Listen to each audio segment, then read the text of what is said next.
Guys, welcome back to another video. So I'm beginning to like this spots in my backyard. We just made this deck, so it's a very nice spot. I'm watching the sunset and I just remembered an incident that happened when we are just relocating to this country. That was in 2022. That's almost 3 years, so it will be 3 years in September. And going by the title of this video, I'm going to be talking about it. So the thought just came to my mind. It's an unplanned video, and as I said, I'm watching the sunset. It's so beautiful. Let me show you. That's the sunset. Can I show myself? Yeah. Okay, so going by the title of this video, I'm talking about that Canadians are very patient people. So what happened was that, for those that don't know me, I'm coming from Nigeria, and Nigeria is a very I don't even know how to put it, like a very hot country. Like not hot at a temperature, but mostly like everybody's in a rush, everybody's busy, everybody's just busy, so everybody is hot. You understand what I'm saying with the examples I'll be making? I'm not comfortable with this shit. Okay, so the incident that happened that I remembered was when we left Nigeria with my kids. You know how far Canada is to everywhere, so we flew to UK, then to Canada. So we landed in Toronto, and then we're coming to Manitoba. So we're supposed to board a plane from Toronto to Winnipeg, and we were so tired. The kids were so tired. Like we had a very long layover, and the flight was very tiring. Like the kids were just tired. We were anxious. We already had our room booked in Winnipeg. We had an Airbnb already booked, so we're just anxious to just get to the destination because we're tired. We enjoyed the flight all through, but when you're traveling with children, though the youngest was 6 as at then, but everybody was just tired. So we got to the airport, and before we could even find our gates, like that Toronto airport is so big. It's so big. It's like a community on its own, and we trekked before we could finally get our gate. Someone got our gate, and after all the immigration clearing and everything, you know how it could be very tiring. So the time for our flight was like, we're supposed to wait for like maybe 2 hours. So we got to our gate, we waited, we ate, and then we're waiting for our flights. And 2 hours came. Nobody was saying anything. No flights, no boarding, nothing. We waited 3 hours, 4 hours, and then there was like an announcement that there was a delay, something, and we're so tired and angry. But to our surprise, nobody was saying anything. Majority of the people boarding the flight from Toronto to Winnipeg, of course, were Canadians. Majority of them. We were just coming from Nigeria, so I think we had another family that were Nigerians, but others were all Canadians, and nobody was saying anything. Nobody was complaining. Nobody was going to ask the receptionist like, what's going on, why is our flight delayed? And my husband and I were just looking at, is this normal? Like, is it a normal thing for flights to be delayed and people are not complaining, nobody's saying anything? We got delayed for over 5 hours, I tell you. And there was even a time when they finally told us, oh, we're boarding. And then everybody stood up with the load. I took my kids and we joined the line. And then they told us, oh, sorry, we can't board again. We had to go sit down. And they all went to sit down. And nobody was saying anything. Like, the Nigerian in me was imagining myself in Nigeria, in an airport in Nigeria. Like, nobody was going to sit down. Everybody was going to be screaming, why are you delaying our flight? What's going on? Like, everybody was going to be furious because it was a very, very long wait period. It was a very, very long wait period, and everybody was tired. But to our surprise, to my husband's surprise, nobody was angry. Nobody was complaining. So it looked very odd for us to now be angry. Do you understand? I was looking at, okay, maybe it's a normal thing for flights to be delayed in this country. Maybe they're used to it. But even in my country, flights are being delayed for no just reason. People complain, people stand up, people like, some will even start fighting, some will start, they needed response, they need to know what's going on. Why is my flight? Because this was in the midnight, this was around like, it was midnight, it was around like almost like 1 a.m 2 a.m.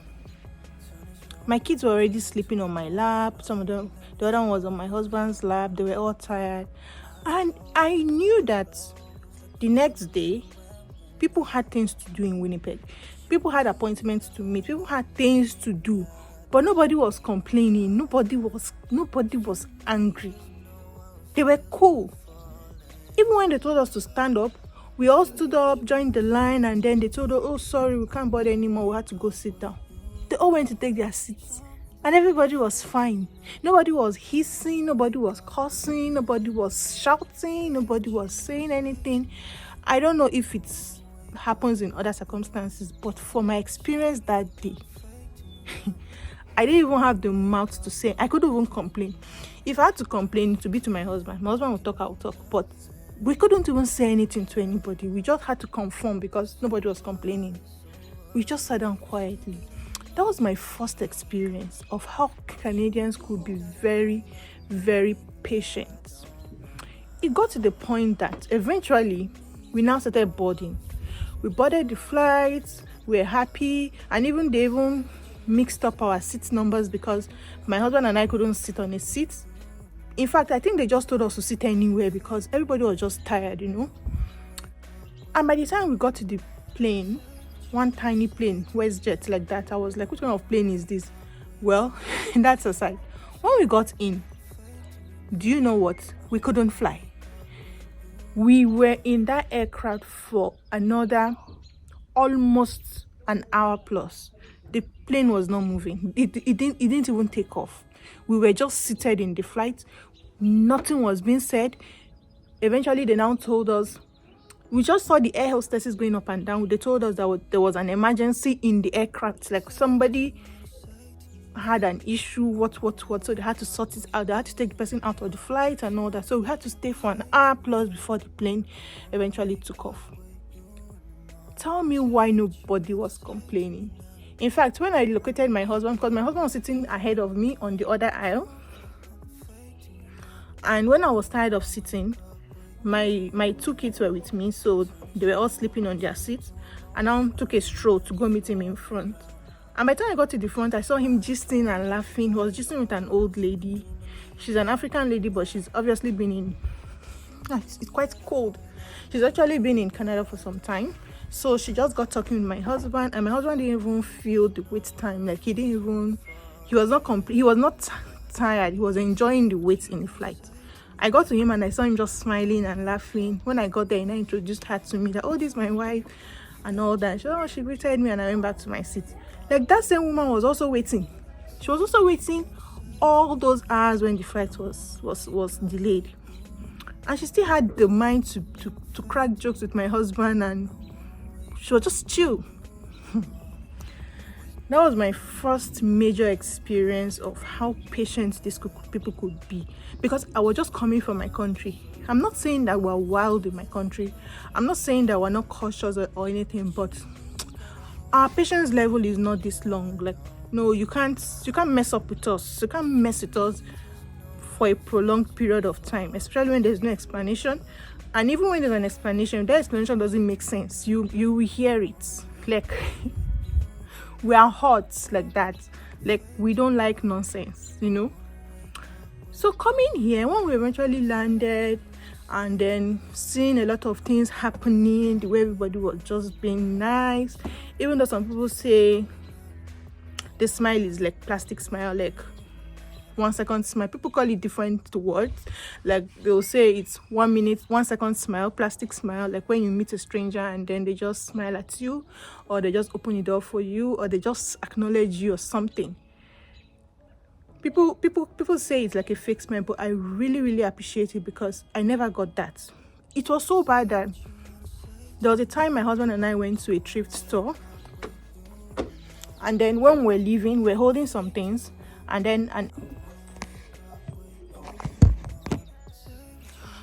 So she had a very big smile on her face, and my husband was so surprised and amazed.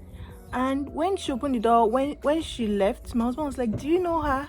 Like, do you know her from somewhere?" I'm like, "We just came like a week ago, and we practically go everywhere together. Where am I supposed to know this woman from? I don't know her." As in, for him to be asking, "Do you know her? Like, she's so nice. Why is she smiling? I don't know her."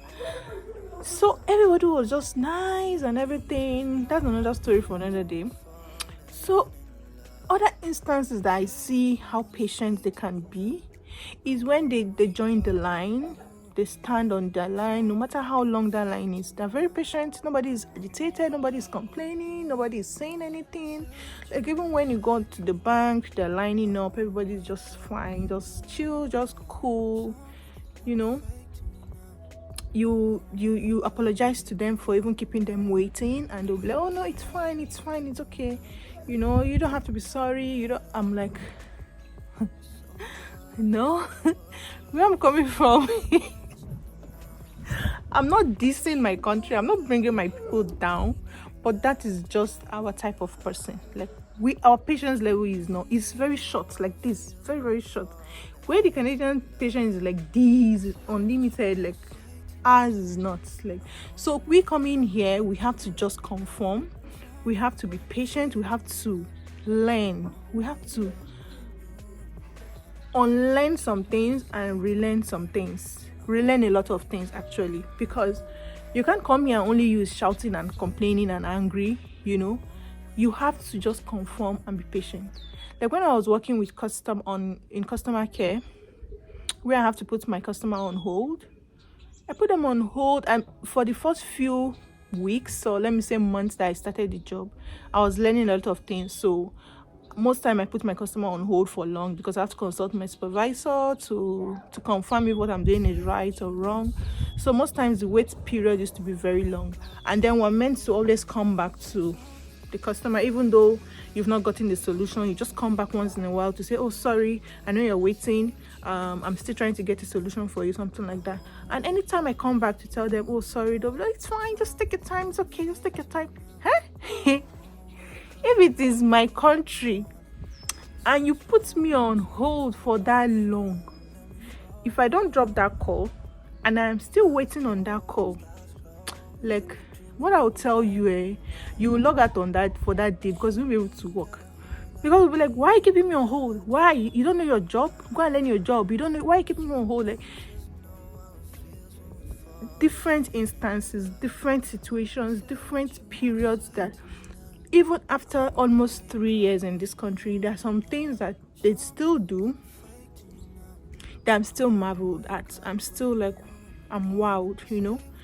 And I think it just has to do with environment, because we Nigerians that come here, even though sometimes some of us tend to forget and misbehave sometimes, automatically we just conform, because everybody around you is calm, everybody around you is patient, everybody around you is being nice.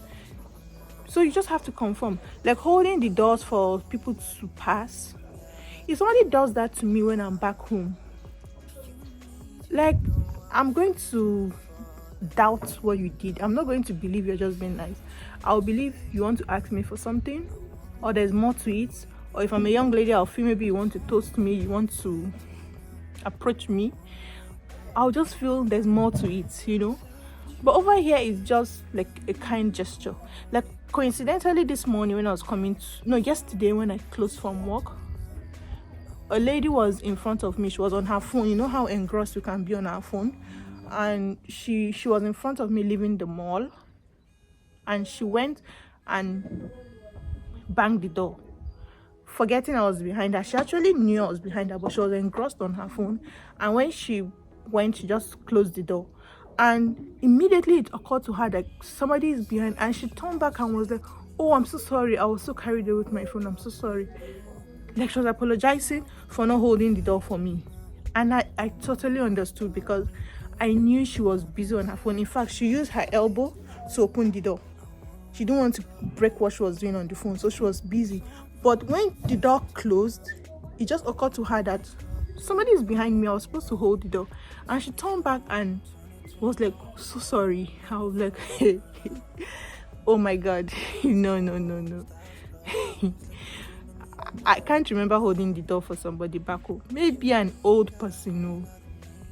But nobody sends you, nobody notices you. Like, everybody's on the go, everybody is busy, everybody is on the go. So I know it doesn't there's still some places in Canada that when I talk about the niceness of people, how they're cautious and everything, some parts in Canada cannot relate. I don't know, maybe because I'm in a smaller city, I'm in a smaller town.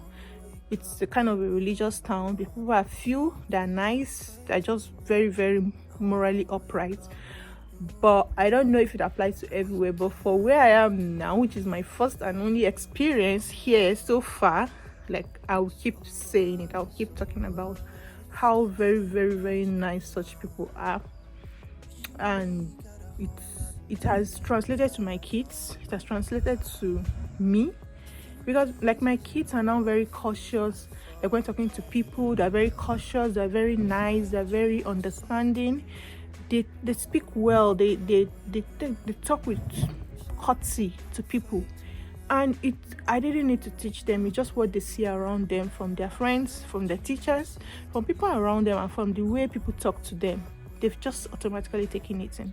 So yeah, it's just a video to talk about the patience.